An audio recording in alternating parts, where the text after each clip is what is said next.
ನಮಸ್ಕಾರ. ಇವತ್ತು ಬಾಕಿ ಹರ ವ್ಯಕ್ತಿ ಬಾಕಿ ಭಾಳ ಇರ್ತದೆ. ಬಾಕಿ ಸಲ ನಾವು ಏನು ಮಾಡ್ಬೇಕಂತ ಕೇಳಿದ್ರೆ, ಬಾಕಿ ಇರೋದು ಕೊಡ್ಲಿಕ್ಕೆ ಇರ್ತದೆ, ಅವ್ರಪ್ಪ ತಪ್ಪಲ್ಲ, ತಂದು ಕೊಡ್ಬೇಕಾಗ್ಯದ. ಆದರೆ ಭಗವಂತ ಕೃಪ ಆಗಲಿ ವಿಶೇಷ.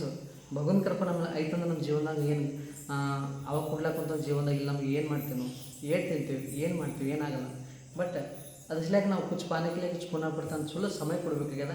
ನಸ್ಕಿನಾಗ 5.5 ಛೇ ಒಳಗಾಗಿ ಸೂರ್ಯ ಬೆಳಗಿನ ಪೈಲೆ ಯಾವ ವ್ಯಕ್ತಿ ಅಳೆದ ಕೆಳ ದೀಪ ಹಚ್ಚಿ ಸುತ್ತ ಹಾಕಿ ಕೆಳ ದೀಪ ಹಚ್ಚಿ ಒಂದು ಚಟಕ್ ಬಾದಾಮ್, ಒಂದು ಚಟಕ್ ಕಡಿಸಕ್ರಿ, ಒಂದು ಚಟಕ್ ಬಾದಾಮ್, ಒಂದು ಚಟಕ್ ಕಡಿಸಕ್ರಿ, ಗೋಧಿ ಹಿಟ್ಟು ಒಂದು 1 ಕಿಲೋ ಬೆಚ್ಚಗೆ ಮಾಡಿ ಬೆಚ್ಚಗೆ ಮಾಡಿ ಎಲ್ಲ ಒಡ್ಡೆ ಇಟ್ಕೊಂಡು ರೋಜ್ಕೊಂಡು ಸೂರ್ಯ ಬೆಳಗಿನ ಪೈಲೆ 2 ಚಮಚ ಬುಡ್ದು ಹಾಕಿ ನಮಸ್ಕಾರ ಮಾಡ್ತಾನೋ ಬಾಕಿಯಾಗಲ್ಲ ಅವನಿಗೆ. ಕೊಟ್ಟು ಅವ್ನ ಋಣಗಳು ಅವನು ಪಿತೃಗೆ ಶಾಂತಿ ಇರ್ತಾನೆ.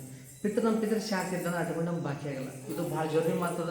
ಹರ ವ್ಯಕ್ತಿ ಮಾಡಿ ನೋಡ್ರಿ, 1 ತಿಂಗಳು 2 ತಿಂಗಳು ಜೀವನದ ಚಂದ ಅನ್ನಿಸ್ತು ಮಾಡಿರಿ, ಬಿಟ್ಕೊಡ್ರಿ. ಏನು ರೊಕ್ಕ ನಮಸ್ಕಾರ.